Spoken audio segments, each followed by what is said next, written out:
Hello everyone and welcome back to psycho. इस वीडियो में हम उत्तराखंड वन दौरा के लिए साइंस का 6 प्रैक्टिस सेट लगाएंगे। अभी तक हमने टोटल 5 प्रैक्टिस सेट लगा लिया है। तो यदि आपने उन वीडियो को नहीं देखा तो आप उन वीडियो को देख सकते हैं, उनका लिंक आपको डिस्क्रिप्शन बॉक्स में मिल जाएगा। तो चलिए आज की वीडियो को शुरू करते बिना किसी देरी के पहला क्वेश्चन देखते हैं। और काफी लोग एग्जाम डेट के बारे में कमेंट करते हैं कि एग्जाम कब होगा। तो देखिए मोस्ट प्रोबेबली 20 तारीख को मान के चलिए आपका एग्जाम होना चाहिए, 20 अप्रैल को। वन दरोगा का तो मैं कह सकता हूँ कि हो सकता है 20 को, हो सकता है इसलिए कह रहा हूँ क्योंकि यूके ट्रिपल एससी का रिकॉर्ड है कि कोई भी एग्जाम वो टाइम पे करवाता नहीं है। जो वो टाइम मेंशन कर देता है अपने कैलेंडर में, उस पर तो आज तक उसने शायद कोई एग्जाम नहीं करवाया है। तो इसलिए मैं बोल रहा हूँ कि 20 तारीख को हो भी सकता है, नहीं भी हो सकता है। लेकिन अगर डिले होगा भी आपका एग्जाम तो ज्यादा डिले नहीं होगा, 1-2 वीक आगे बढ़ सकता है अगर होगा डिले। वैसे आप मान के चलिए कि 20 तारीख को ही होना चाहिए। ओके, और बाकी जो एग्जाम है उनके सिलेबस के रिगार्डिंग कुछ प्रॉब्लम आ रही है तो शायद वो एग्जाम 20 को ना हो, लेकिन वन दरोगा में कोई भी प्रॉब्लम नहीं है तो ये 20 को ये करवा सकते हैं। ओके, और अब आपके एग्जाम में मुश्किल से 2 वीक बचे हैं, तो आपको कौन सी स्ट्रेटेजी अपनानी चाहिए? तो आपको सिर्फ एक काम करना चाहिए, आपने जितना भी अभी तक पढ़ा है सिर्फ उसको रिवाइज करना है। यदि आपने सिलेबस का 70% ही पढ़ा है तो कोई बात नहीं, आप इस 70% को ही रिवाइज कीजिए। इस 70% जो भी आपने पढ़ा है इसको 100% रिवाइज करना है। मतलब कि जो आपने 70% सिलेबस का किया है, अगर उसमें एक भी क्वेश्चन आ गया एग्जाम में तो वो क्वेश्चन आपसे जरूर बनना चाहिए।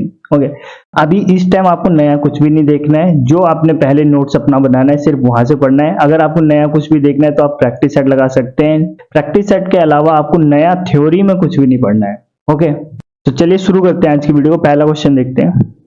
देखिए पहला क्वेश्चन है, विच of the following is not employed for the refining of metal? धातुओं के शोधन के लिए निम्नलिखित में से कौन सी विधि का उपयोग नहीं किया जाता? तो धातुओं का शोधन जब हम करते हैं उसका रिफाइन करते हैं, क्लास 10 का क्वेश्चन है। तो देखिए इलेक्ट्रोलाइसिस के द्वारा करते हैं, जो हाई रिएक्टिव वाले मेटल्स होते हैं उनका करते हैं। लिक्वेशन के द्वारा भी करते हैं, पोलिंग के द्वारा भी करते हैं, लेकिन लीचिंग के द्वारा नहीं करते हैं। ओके, तो लीचिंग हमारा राइट आंसर हो गया। लीचिंग के द्वारा हम एक्सट्रैक्ट करते हैं, एक्सट्रैक्ट मेटल्स फ्रॉम ओर से जो हम मेटल्स को एक्सट्रैक्ट करते हैं उसको हम लीचिंग के द्वारा एक्सट्रैक्ट करते हैं। लेकिन इसने पूछा रिफाइनिंग, मतलब कि हमें मेटल मिल चुका है उसको रिफाइन करना है, तो इसके लिए हम ये बाकी जो ऊपर के आपको दिख रहे हैं इन विधियों का उपयोग करते हैं, लीचिंग का नहीं करते हैं। ओके, तो लीचिंग इसका राइट आंसर। नेक्स्ट क्वेश्चन देखते हैं। नेक्स्ट क्वेश्चन देखिए, solid with the conductivity range between 10⁻⁻⁶ to 10⁴ ohm inverse metre inverse are called. तो कंडक्टिविटी हमें दिया है और पूछा गया कि ये क्या है, कंडक्टर है, नॉन कंडक्टर है, चालक है, कुचालक, अर्धचालक क्या है? तो आपको ये स्केल पता होना चाहिए। देखिए जिनकी चालकता 10⁻⁻18 से 10⁻⁻6 तक होती है वो इंसुलेटर होते हैं। फिर इसके जो बीच में आ जाते हैं 10⁻6 से लेकर 10⁻6 तक, ये प्लस में जो आ जाते हैं, मतलब -6 से +6 ये आ जाते हैं सेमी कंडक्टर, अर्धचालक। और उसके बाद +6 से ऊपर जो होते हैं वो होते हैं मेटल्स। 10⁻+6 के ऊपर जितने भी होते हैं वो सब हमारे चालक होते हैं। तो क्वेश्चन में पूछा गया था 10⁻⁻6 से 10⁻⁴, तो ये क्या होते हैं? सेमी कंडक्टर आते हैं इस रेंज में। Option number C correct. Next question. Next question है, what is defined as the limit of the average acceleration as the time interval goes to 0? समय अंतराल के शून्य होने पर औसत त्वरण की सीमा को किस रूप में परिभाषित किया जाता है?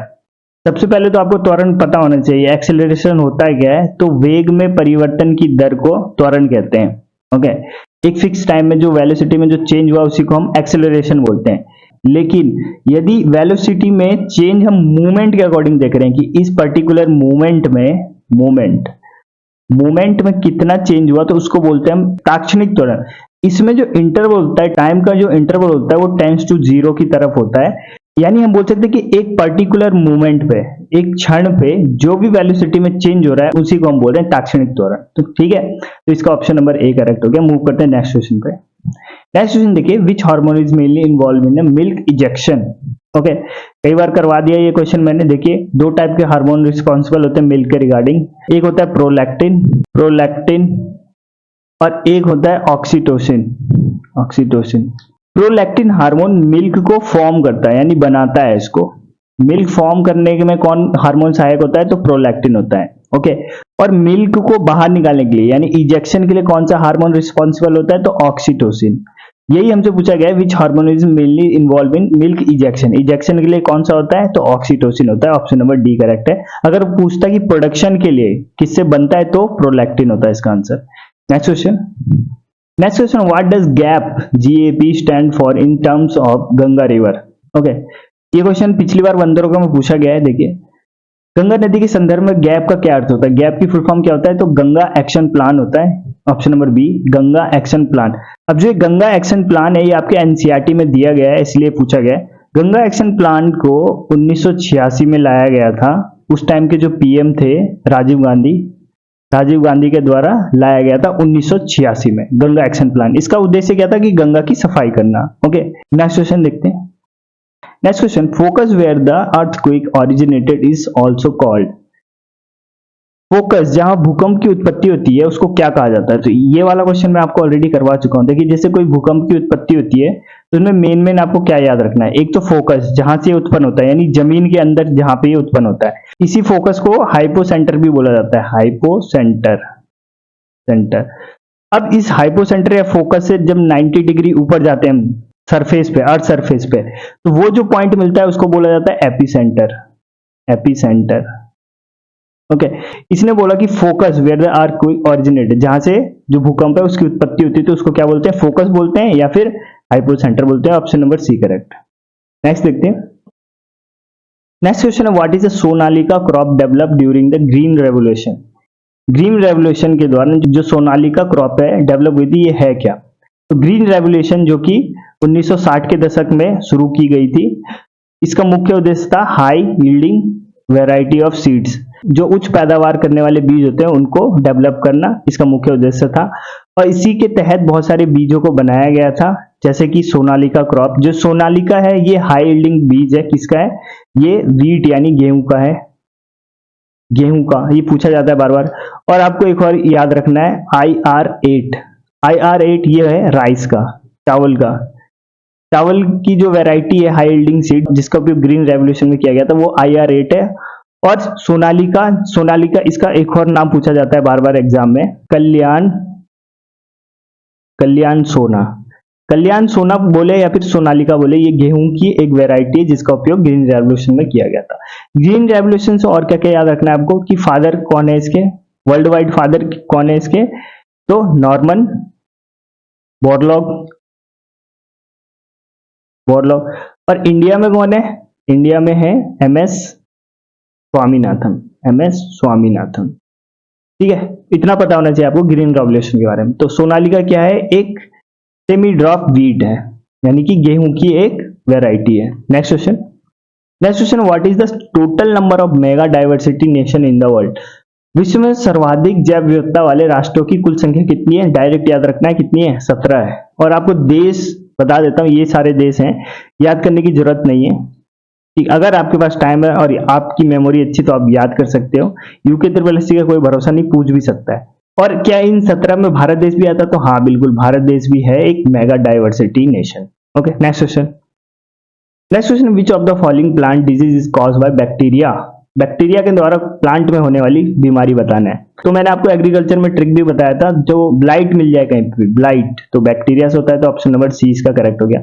फायर ब्लाइट ऑफ एप्पल, ये किससे होता है? बैक्टीरिया से होता है। Next question, when was the solid and land use survey of India establish? भारतीय मृदा और भू उपयोग सर्वेक्षण की स्थापना कब की गई थी?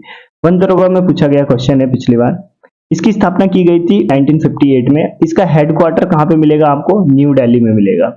ओके, नेक्स्ट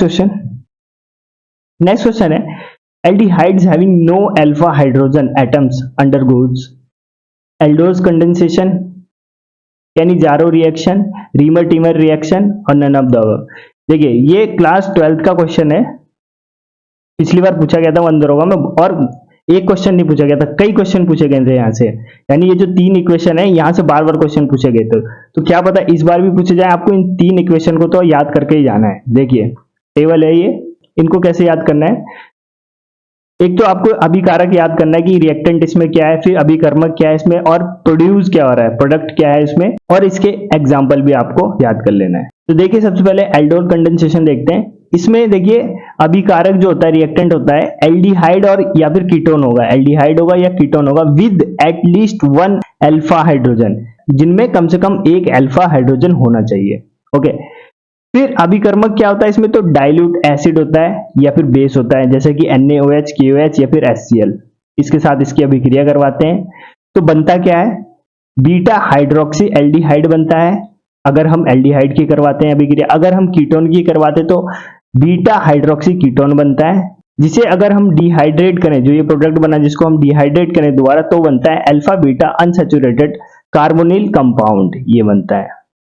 ओके, ये किस प्रकार की रिएक्शन है, तो कार्बन कार्बन बॉन्ड फॉर्मेशन, इसमें कार्बन कार्बन बॉन्ड फॉर्मेशन होता है और कंडेंसेशन होता है, इसलिए इसका नाम भी एल्डोल कंडेंसेशन है। ओके, डिहाइड्रेशन भी होता है, जब ये बन जाता है हमारा बीटा हाइड्रोक्सिल एल्डिहाइड या कीटोन, उसके बाद जब हम इसका डिहाइड्रेशन करते हैं तो ये एक प्रकार की डिहाइड्रेशन अभिक्रिया भी होती है। ओके, अब रिक्वायरमेंट फॉर एल्डिहाइड रिएक्टेंट, इसमें रिक्वायरमेंट क्या है, तो अभी जैसे हमने ऊपर देखा कि कम से कम एक अल्फा हाइड्रोजन तो इसमें होना चाहिए। एग्जांपल क्या हो गया इसका, तो एसिटाल्डिहाइड इसका एग्जांपल हो गया। फिर अब देखते हैं कैनिजारो रिएक्शन। कैनिजारो रिएक्शन में अभिकारक क्या होता है, तो एल्डिहाइड होता है with no alpha hydrogen. Aldehyde होगा, सिर्फ एल्डिहाइड, कीटोन नहीं, एल्डिहाइड होगा वो भी बिना अल्फा हाइड्रोजन के। ओके, फिर अभिकर्मक इसमें क्या लेते हैं, तो इसमें लेते हैं हम क्षार लेते हैं, यानी कि NaOH, KOH। प्रोड्यूस क्या होता है इसमें, प्रोडक्ट क्या बनता है, तो प्राइमरी आपको अल्कोहल मिलेगा और कार्बोक्सिलेट सॉल्ट मिलेगा। ओके, ये किस प्रकार की रिएक्शन होती है, डिस्प्रोपोर्शनेट रिएक्शन या फिर रेडॉक्स रिएक्शन होती है ये। ओके, इसमें रिक्वायरमेंट क्या है, must have no alpha hydrogen, इसमें रिक्वायरमेंट ये है कि इसमें अल्फा हाइड्रोजन एटम नहीं होना चाहिए। एग्जाम्पल क्या हो गया, फॉर्मेल्डिहाइड, बेंजेल्डिहाइड। फिर हम लास्ट देखिए रीमर टीमर रिएक्शन। इसमें देखिए अभिकारक क्या क्या होता है, रिएक्टेंट क्या होता है, फिनॉल और क्लोरोफॉर्म होता है। अभिकर्मक क्या होता है इसमें, एक्वस एल्काली जलीय क्षार, जैसे कि NaOH, KOH होता है। इसमें प्रोड्यूस क्या होता है, तो हाइड्रोक्सी बेंजील्डिहाइड प्रोड्यूस होता है। ओके, ये किस प्रकार का रिएक्शन है, तो इलेक्ट्रोफिलिक एरोमेटिक सब्स्टिट्यूशन रिएक्शन है। रिक्वायरमेंट क्या है, तो इसमें ऐसा कुछ रिक्वायरमेंट नहीं है, और इसमें एग्जाम्पल, इसका एग्जाम्पल भी ऐसा कुछ एग्जाम्पल नहीं है। ठीक, तो ये तीन रिएक्शन है आपको पता होने चाहिए, एल्डोल कंडेंसेशन, कैनिजारो रिएक्शन और रीमर टीमर रिएक्शन। ठीक है, यहां से क्वेश्चन पूछे गए थे पिछली बार, बहुत सारे क्वेश्चन पूछे गए थे। ठीक, देखिए हमसे क्या क्वेश्चन में पूछा गया कि aldehydes having no alpha hydrogen, अब जिसमें अल्फा हाइड्रोजन की जरूरत नहीं होती, वो कौन सा रिएक्शन था, Cannizzaro reaction, option number B correct. Next देखते हैं, नेक्स्ट है the process by which humus is broken down to inorganic nutrients by microbe is called, वह प्रक्रिया जिसमें सूक्ष्म जीवों द्वारा ह्यूमस जो खाद्य पदार्थ है को अकार्बनिक पोषक तत्वों में तोड़ा जाता है, ये क्या कहलाता है, इस प्रोसेस को क्या कहते हैं। देखिए ऑप्शन देखिए, सेपोनिफिकेशन, ये तो आपको पता है कि क्या साबुन बनाने की क्रिया को हम सेपोनिफिकेशन कहते हैं, साबुनीकरण, ये तो कट हो गया। देखिए ह्यूमिफिकेशन में क्या आता है, जो डेड ऑर्गेनिक मटेरियल होता है जब वो सड़ गल जाते हैं उससे ह्यूमस जो बनता है उसी को बोलते हैं ह्यूमिफिकेशन। अब देखिए क्वेश्चन में तो उसने बोला कि ह्यूमस है, ह्यूमस को तोड़ना है, और यहाँ पे क्या बनता है, ह्यूमस बनता है डेड ऑर्गेनिक उससे, तो ये भी कट हो गया। फिर पायरोलाइसिस, देखिए पायरोलाइसिस एक थर्मोकेमिकल प्रक्रिया होती है जिसमें हम ऑर्गेनिक मैटर को एक टेम्परेचर पे डिकम्पोज करते हैं या फिर उसको ब्रेक करते हैं विद एब्सेंस ऑफ ऑक्सीजन। तो ये भी नहीं होगा क्योंकि हम इसमें ऑर्गेनिक मैटर को डिकम्पोज करते हैं, जबकि क्वेश्चन में बोला गया कि ह्यूमस को। ओके, ये भी नहीं होगा। ऑप्शन नंबर ए इसका राइट है, मिनरलाइजेशन। देखिए मिनरलाइजेशन एक प्रक्रिया होती है जिसमें ह्यूमस को बैक्टीरिया आदि जो माइक्रोब्स होते हैं इनके द्वारा इनको तोड़कर इनऑर्गेनिक न्यूट्रिएंट्स में कन्वर्ट किया जाता है। तो ऑप्शन नंबर इसका ए करेक्ट हो गया, खनिजीकरण। नेक्स्ट देखते हैं, नेक्स्ट क्वेश्चन देखिए, what would be the resistance of a wire of a material having length L/2 and area of cross section 2a if another wire of the same material has length L and cross section area A and resistance 4 ohm। तो हमें resistance बताना है। इसने question में बोला कि लंबाई L/2 है और क्रॉस सेक्शन कितना है 2a है, इसका हमें बताना है रेजिस्टेंस R बताना है, और इसने दिया गया है तो रेजिस्टेंस दे रखा है, सेम इसी मटेरियल का एक तार बना हुआ है जिसकी लंबाई L है और क्रॉस सेक्शन A है। ओके, काफी आसान सा क्वेश्चन है, ये फॉर्मूला आपको मैंने पिछली वीडियो में करवाया था, R is equal to rho L/A। इस वाले फॉर्मूले से हम इस क्वेश्चन को सॉल्व कर सकते हैं। मान लेता हूं जो पहला जिसने कंडीशन दे रखा है उसमें R ही मान लेता हूं कि इसका रेजिस्टेंस R होगा, रो को रो रहने देते हैं, L इसने L/2 दिया है और A दिया है उसने 2A। फिर उसने दूसरी कंडीशन दी है जिसमें उसने रेजिस्टेंस को 4 दिया है और रो ऐसे रहेगा, और लेंथ इसने एल दिया है और एरिया ए दिया है। मैं दोनों इक्वेशन को डिवाइड कर देता हूँ। डिवाइड करने से क्या होगा, रो से रो कट जाएगा। इसको इधर मैं लिख लेता हूँ साफ से, आपको समझ में नहीं आ रहा। आर बाई 4 इसको जब डिवाइड किया, रो से रो कट गया, ऊपर है एल बाय 2 जो लंबाई है उसकी, अपॉन 2a, अपॉन जब इसको डिवाइड किया हमने एल बाय ए आया। ठीक, को आगे सॉल्व करते हुए देखिए एल बाय 4a हो जाएगा, ये इसके पास चला जाएगा ना, अपॉन एल बाय ए से ए कट गया, एल से एल कट गया, इधर आया 1/4, यानी r by 4 is equal to 1/4 आया। 4 से 4 कट गया, r की वैल्यू कितनी आ गई, 1 ओम। ओके, और उसने रेजिस्टेंस ही पूछा था तो r की वैल्यू आ गई 1 ओम, जो कि ऑप्शन नंबर ए करेक्ट हो गया हमारा। ठीक, नेक्स्ट क्वेश्चन देखते हैं। नेक्स्ट क्वेश्चन देखिए, the central metal ion in a complex act as a, एक संकुल में केंद्रीय धातु आयन डैश के रूप में कार्य करता है। Arrhenius acid, Lewis base, Lewis acid और ब्रोस्टेट एसिड। देखिए आपको इनके बारे में पता होना चाहिए, तभी आप इस क्वेश्चन को कर पाओगे कि लुईस बेस, लुईस एसिड होता क्या, आर्हेनियस एसिड होता क्या। आर्हेनियस एसिड के बारे में तो आपको पता ही होगा। आर्हेनियस एसिड जो H प्लस आयन प्रोड्यूस करते हैं एक्वस सॉल्यूशन में, जो जलीय विलयन में जिनको हम डालें तो वो H प्लस आयन देंगे, उसको हम बोलते हैं आर्हेनियस एसिड। ठीक, ये करवाया मैंने आपको एसिड बेस और सॉल्ट वाले चैप्टर में क्लास 10th में। लुईस बेस, लुईस बेस क्या होता है कि जो डोनेट करते हैं 1 pair of electron, 1 pair of electron, जो एक पेयर इलेक्ट्रॉन को डोनेट कर दें उसको बोलते हैं लुईस बेस। और इसका उल्टा होता है लुईस एसिड, जो एक पेयर इलेक्ट्रॉन को एक्सेप्ट कर ले उसको हम बोलते हैं लुईस एसिड। और ब्रोंस्टेड एसिड जो डोनेट करते हैं प्रोटॉन को डोनेट करते हैं, यानी H प्लस आयन को जो डोनेट करते हैं। तो जो ये एसिड बेस की डेफिनेशन दी गई थी, तो ये कुछ वैज्ञानिक थे, इन्होंने अपना एसिड और बेस की डेफिनेशन दी थी, तो वहीं से क्वेश्चन पूछा गया है। हम जिसको फॉलो करते हैं वो करते हैं आर्हेनियस एसिड और आर्हेनियस बेस को, इसको फॉलो करते हैं। यानी कि जो पदार्थ एक्वस सॉल्यूशन जलीय विलयन में H प्लस आयन देते हैं उसको एसिड बोलते हैं, और जो OH नेगेटिव आयन देते हैं उसको क्षार बोलते हैं। ये इससे पहले Lewis base, Lewis acid, Bronsted acid ये सब आया था। ये लुईस बेस यानी कि जो एक पेयर इलेक्ट्रॉन डोनेट करते हैं, लुईस एसिड जो एक पेयर इलेक्ट्रॉन ग्रहण करते हैं, ब्रोंस्टेड एसिड जो प्रोटॉन को डोनेट करते हैं। ठीक, तो क्वेश्चन में पूछा गया the central metal ion in a complex act. तो central metal ion in a complex, ये हमेशा एक पेयर इलेक्ट्रॉन को ग्रहण करता है, यानी एक्सेप्ट करता है। अब हमने देखा जो एक पेयर इलेक्ट्रॉन को जो एक्सेप्ट करता है उसको हम बोलते हैं कि लुईस एसिड। तो इसका ऑप्शन नंबर सी करेक्ट हो जाएगा। ऑप्शन नंबर सी इसका राइट आंसर है, लुईस एसिड। ओके, मूव करते हैं नेक्स्ट क्वेश्चन पे। नेक्स्ट क्वेश्चन है, in a sound wave what is the peak representing the maximum compression region called. देखिए sound wave बना देता है यहाँ पे, इस प्रकार से साउंड वेव ट्रेवल करती है। ठीक है, तो इसने बोला कि जो मैक्सिमम है, जो ये ऊपर उठ रहा है, जो ये मैक्सिमम जा रहा है, इसको क्या बोलते हैं, मैक्सिमम पार्ट को। तो ये सबको पता है, इसको क्रेस्ट बोलते हैं, इसको थ्रो बोलते हैं, यानी इसको बोलते हैं श्रिंग, इसको बोलते हैं गर्थ हिंदी में। यहां भी क्रेस्ट हो गया, ये भी क्रेस्ट हो गया, यहां पे भी थ्रो हो गया और इसके बाद भी थ्रो होगा। अब वेवलेंथ कैसे निकालते हैं, दो क्रेस्ट के बीच की दूरी या फिर दो जो थ्रो है उसके बीच की दूरी को वेवलेंथ बोलते हैं। इसने बोला कि मैक्सिमम रीजन जो ऊपर की ओर उठ रहा है इसको क्या बोलते हैं, क्रेस्ट बोलते हैं, या फिर string. Option number A correct. Next question देखिए, when was the project elephant launch. तो ये क्वेश्चन मैंने आपको अभी इन्वायरमेंट का जो लास्ट वीडियो अभी डाला है मैंने, उसमें बताया है मैंने जितने भी project elephant, project tiger, musk deer, जितने भी प्रोजेक्ट है सब बताया। हाथी परियोजना भी बताया था मैंने आपको। तो ये कब मैंने आपको बताया था कि 1991 से 1992 के बीच। तो ऑप्शन नंबर सी 1992 इसको लॉन्च किया गया था। अब मुझे कमेंट बॉक्स में ये बताओ कि ये कहां से लॉन्च किया गया था। मैंने आपको वीडियो में करवाया है, आपको कमेंट बॉक्स में बताना है कि प्रोजेक्ट हाथी को कहां से लॉन्च किया गया था। ठीक, नेक्स्ट क्वेश्चन देखते हैं। नेक्स्ट क्वेश्चन है, if the work done by the force depend on factor like velocity of the object और the particular path taken by the object, then such force is called. देखिए इस type के question भी बहुत सारे पूछे गए थे फोर्स के टाइप पे। तो दो टाइप के फोर्स आपको पता होने चाहिए, एक होता है कंजर्वेटिव फोर्स और एक होता है नॉन कंजर्वेटिव फोर्स, संरक्षी बल और असंरक्षी बल। जो कंजर्वेटिव फोर्स होता है, संरक्षी बल होता है, वो हमेशा पाथ के इंडिपेंडेंट होता है, यानी पाथ पे डिपेंड नहीं करता है। Work done is independent of path, main यही है, मेन यही याद रखना है आपको कि जो कंजर्वेटिव फोर्स होता है वो पाथ पे डिपेंड नहीं होता है, जबकि नॉन कंजर्वेटिव फोर्स पाथ पे डिपेंड करता है। Okay, work done depend upon the path.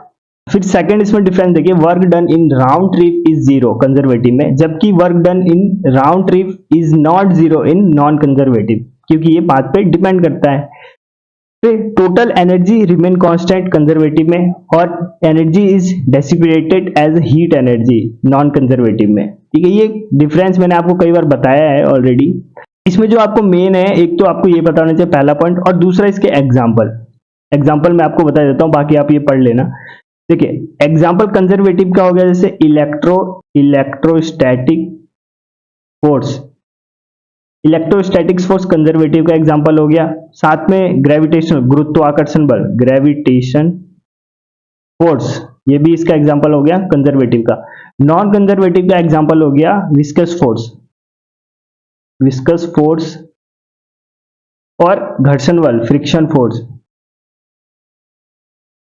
Force, ये हो गए नॉन कंजर्वेटिव के एग्जांपल। ओके, एग्जांपल से भी क्वेश्चन पूछे गए थे पिछली बार में। ओके, तो क्वेश्चन में पूछा गया था कि जो पाथ पे डिपेंड करता है, तो पाथ पे कौन डिपेंड करता है? Non conservative. Option number C correct हो गया इसका। अच्छा, पाथ का मतलब तो आप समझ गए ना कि पाथ पे डिपेंड का मतलब। देखिए पाथ का मतलब हुआ, जैसे कि कंजर्वेटिव का बताता हूं, संरक्षी का, ये पाथ पे डिपेंड नहीं करता। इसका मतलब क्या हुआ? इसको सिर्फ इससे मतलब है कि वस्तु की इनिशियल पोजीशन और फाइनल पोजीशन, ये क्या है? मतलब ये इनिशियल और फाइनल पे डिपेंड करता है खाली, बीच में क्या हुआ क्या नहीं हुआ इस पे डिपेंड नहीं करता।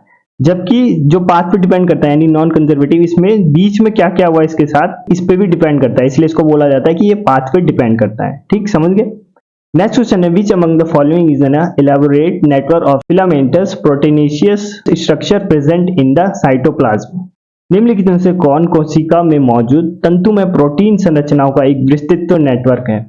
देखिए ये चीज मैंने आपको सेल वाले चैप्टर में बताया ऑलरेडी। देखिए ये जैसे एक सेल है, चाहे ये प्रोकैरियोट है या यूकैरियोट, इसमें देखिए ये तो सेल वॉल हो गया, फिर इसके अंदर जो लिक्विड होता है वो होता है साइटोप्लाज्म, है ना। लिक्विड को साइटोप्लाज्म, और इस लिक्विड में ही ऑर्गेनेलीज होते हैं, लाइसोसोम हो गया, माइटोकॉन्ड्रिया, ये सब इसके अंदर तैरते रहते हैं। तो जो लिक्विड होता है साइटोप्लाज्म, इसके चारों तरफ इस टाइप से एक नेटवर्क बना होता है, मतलब एक फिलामेंट का नेटवर्क बना होता है इस टाइप से, पूरे चारों तरफ इस प्रकार से फिलामेंट प्रोटीन का एक नेटवर्क बना होता है। इसको क्या बोला जाता है? इसको बोला जाता है साइटोस्केलेटन। इसको साइटोस्केलेटन यानी कि कोशिका की हड्डी बोला जाता है, कोशिका की हड्डी बोला जाता है इसको, कोशिका की हड्डी। कोशिका की हड्डी क्यों बोला जाता है? क्योंकि ये इसको आंतरिक सुरक्षा प्रदान करता है। जैसे हड्डी हमारे शरीर को सुरक्षा प्रदान करती है, किसी चीज से ठोकर लग गया तो अंदर का जो ऑर्गेनिज है वो डैमेज नहीं होता, इसी प्रकार ये जो फिलामेंटस प्रोटीन के स्ट्रक्चर होते हैं पूरे चारों तरफ इस प्रकार से होते हैं, और जो अंदर के ऑर्गेनिज होते हैं उनकी सुरक्षा करते हैं, इसलिए इनको कोशिका की हड्डी बोला जाता है। और इस संरचना को क्या बोला जाता है? साइटोस्केलेटन बोला जाता है, जो कि ऑप्शन नंबर बी में, ऑप्शन नंबर बी करेक्ट हो गया। Next question, next question, what type of organism is cholera? Cholera किस प्रकार का जीव है? तो कॉलेरा एक प्रकार का एल्गी है, शैवाल है। और कौन सा एल्गी है? ग्रीन एल्गी है, ग्रीन एल्गी। ग्रीन एल्गी को मैंने क्या बताया था आपको? क्लोरोफाइटा, क्लोरोफाइटा भी बोलते हैं हम ग्रीन एल्गी को। ओके, और इसी का एग्जांपल हो गया कोलेरा। ठीक, नेक्स्ट क्वेश्चन देखते हैं। नेक्स्ट क्वेश्चन है, which conservation method serve as a living laboratory? कौन सी संरक्षण विधि जीवित प्रयोगशाला के रूप में कार्य करती है? तो देखिए इसका राइट आंसर बायोस्फीयर रिजर्व। अभी बायोस्फीयर रिजर्व, नेशनल पार्क, इस सब पे मैं एक वीडियो लाने वाला हूं जल्दी। बायोस्फीयर रिजर्व में बहुत सारे रीजन बनाए जाते हैं, ठीक है, बफर जोन, ये सब मैं आपको बताऊंगा। तो इसके अंदर एक जोन होता है जिसके अंदर जो रिसर्च वगैरह का भी काम कर सकते हैं, और ये क्वेश्चन में पूछा गया था कि लिविंग लेबोरेटरी कौन सी होती है? जीवित प्रयोगशाला, तो बायोस्फीयर रिजर्व भी होता है, क्योंकि इसी में आप प्रयोग कर सकते हो, जो रिसर्च वगैरह हो इसके अंदर कर सकते हैं, एक जोन होता है उसके अंदर ही कर सकते हैं। लेकिन ठीक, तो इसका right answer option number biosphere reserve. Next question देखते हैं। नेक्स्ट क्वेश्चन है, which among the following is the form of extension of mesosome? निम्नलिखित में कौन से मीसोसोम के विस्तार का एक रूप है? मीसोसोम होता क्या है, तो पहले ये देखिए, ये बैक्टीरिया का एक डायग्राम है, कोई भी एक बैक्टीरिया है उसका एक डायग्राम। बैक्टीरिया में क्या क्या होता है, देखिए जो ये लंबी सी संरचना है जो फिलामेंट के रूप में पाई जाती है, इसको बोलते हैं फ्लैजिला। ओके, फिर ये जो छोटे छोटे रेशे जो इसके बाल होते हैं इसको बोलते हैं पिली। ओके, फिर यहाँ देखिए जो इसका प्लाज्मा मेम्ब्रेन है, प्लाज्मा को जो कवर करके रख रखा है यहाँ पे प्लाज्मा मेम्ब्रेन, इसके पास में मीसोसोम है, मीसोसोम। अब ये मीसोसोम ये एक्सटेंड करके वेसिकल्स बना देते हैं, वेसिकल्स बना देते हैं बैक्टीरिया में। ओके, और यही पूछा गया हमसे क्वेश्चन में कि जो मीसोसोम होते हैं वो एक्सटेंशन के बाद क्या बन जाते हैं, क्या फॉर्म कर देते हैं, तो वेसिकल्स बना देते हैं। पिली आपको पता चल गया कि ये बाल लाइक स्ट्रक्चर होते हैं बैक्टीरिया पे, फिलामेंट पता चल गया और लंबी सी पूंछ होती है, और फिम्बरी भी एक टाइप का फिलामेंट का स्ट्रक्चर होता है, ठीक है, जो मूव करने में मदद करता है। तो इसका राइट आंसर है option number C, vesicles. Next question देखते हैं। नेक्स्ट क्वेश्चन है, a substance which react with gangue to form a fusible material is called. वह पदार्थ जो गैंग के साथ अभिक्रिया करके संगलनीय पदार्थ बनाता है, डैश कहलाता है। तो गैंग आपको पता होना चाहिए, गैंग क्या होता है, अशुद्धियां होती है। जब हम अयस्क से मेटल को एक्सट्रैक्ट करते हैं तो उसमें जो अशुद्धियां होती है उसको हम बोलते हैं गैंग। अब वो पदार्थ बताना है जो गैंग के साथ मिलकर एक संगलनीय पदार्थ बनाता है, यानी एक पदार्थ बनाता है जो अशुद्धियों के साथ मिलकर गल के बाहर आ जाता है और हमें शुद्ध मेटल प्राप्त हो जाता है। तो वो पदार्थ बताना है कि वो क्या होता है, तो उसको हम क्या बोलते हैं, ऑप्शन नंबर ए, फ्लक्स बोलते हैं। फ्लक्स का उपयोग करते हैं जो गैंग के साथ मिलकर अयस्क से बाहर आ जाते हैं और हमें शुद्ध मेटल प्राप्त हो जाता है। ठीक, नेक्स्ट क्वेश्चन। नेक्स्ट क्वेश्चन है, the condition of decreasing productivity of land due to human activity is called. मानव गतिविधियों के कारण भूमि की उत्पादकता कम होने की स्थिति को क्या कहा जाता है। तो ये सब मैंने आपको फॉरेस्ट्री वाले और इन्वायरमेंट वाले में पढ़ा रखा है। डिजर्टिफिकेशन कहा जाता है इसको, मरुस्थलीकरण कहा जाता है, जो मानव गतिविधियों के कारण एक जमीन जो होती है, उत्पादकता वाली जमीन होती है, वो बंजर बन जाती है, तो उसको हम बोलते हैं डिजर्टिफिकेशन। एफॉरेस्टेशन मतलब कि वृक्षों को लगाना, तो ये तो हो नहीं सकता। इंसिनेशन यानी कि ये सॉलिड वेस्ट मैनेजमेंट वाला टॉपिक है, ये अभी बचा हुआ है, ठीक है, अगर टाइम मिलेगा तो मैं ये करवा दूंगा। इंसिनेशन यानी भस्मीकरण, जो सॉलिड वेस्ट होता है उसको हम जला देते हैं तो उसी को बोला जाता है भस्मीकरण।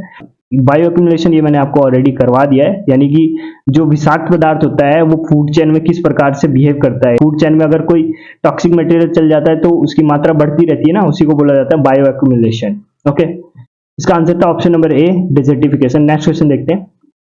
Next question, which of the following is the attribute of sound that tell us about its frequency. इनमें से ध्वनि की वह विशेषता कौन सी है जो उसकी आवृत्ति के बारे में जानकारी देता है। क्लास 9th में साउंड वाले चैप्टर मैंने आपको बहुत अच्छे से करवाया है ये।